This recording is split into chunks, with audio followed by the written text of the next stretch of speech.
in New Zealand, the power is normally in the employee's hands. Definitely. Now, you might get it right, but even going back to payroll, if you get something wrong in a pay slip and you can't explain it with confidence, what's happened, all the time we hear stories where it's like people think they're being ripped off and they've been an amazing employee for 3 years, but how could they do that? When I went to leave, they tried to dog me of 7 hours of my annual leave, and then all of a sudden you're risking your reputation based on not really understanding this stuff. So I think it's an area where you've got to spend the money to have the right people in your corner, because it allows you to then have a bit more confidence with the speed at which you work. And even, outsourced functions where you can go and get advice around hiring or contracts and things like that. It's stuff that you can Google on the internet and wing it early on and kind of think, I don't need to speak to someone. But, you don't want to get that shit wrong. And, sometimes, we'll see a client enter their first lease and they'll get a lawyer to review the lease.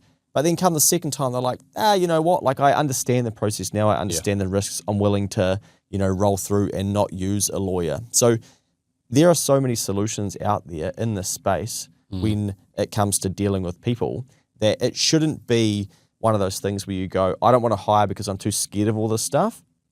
There are so many solutions and someone else has already done it before you. So lean on them so that you don't, get stuck in that, I don't want to take action because you're scared of what you don't know. Yeah, I think if you're in business and this resonates with you and you can look back over the last 12 or 24 months of being in business and you've got a team, be it 5, 10, whatever it looks like, and you can go, gee, where has my time been spent? And you can go, oh yeah, this has come up and that's come up and oh, I remember that and that was a horrible time.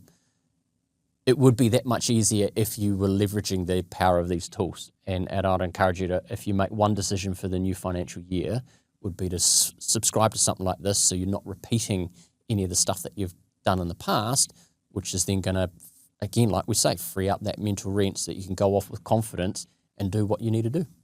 Yeah, and I will just soften my anti-zero payroll approach to round this out with, at the time of recording this, these are my thoughts and opinions based on conversations with business owners. But remember that people and softwares can change. And we see this too, where sometimes clients are like, right, it's Smartly. Then all of a sudden it's like, nah, they don't do this anymore, or they do this. I'm just using that as an example. And then it's like, no, PaySource, or we're going. So things can change and offerings can change. So, Xero might even, because I think, Xero and MYOB have probably gone, okay, people want a payroll function. They don't need the real grunty intermediary.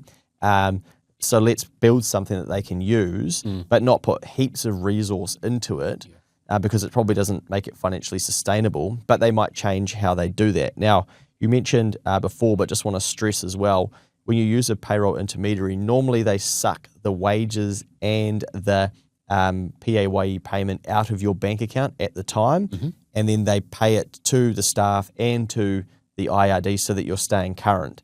Now, some people don't like that because they like to wait till the 20th of the following month to then pay that PAYE.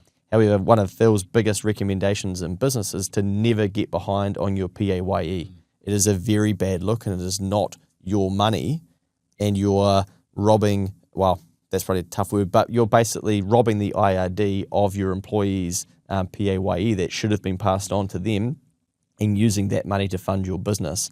Now, that is frowned upon massively when that starts to come out in the media and even with your employees and whatnot. So part of the reason that I think these firms do, these payroll intermediaries suck out the PAYE, is to keep you current with that so that you don't miss that, end up with a late payment fee and whatnot. Now, the good thing too with these intermediaries doing that is that if for some reason the due date is missed, but they're taking care of it all, you can probably go to them and say, hey, like, how has this happened?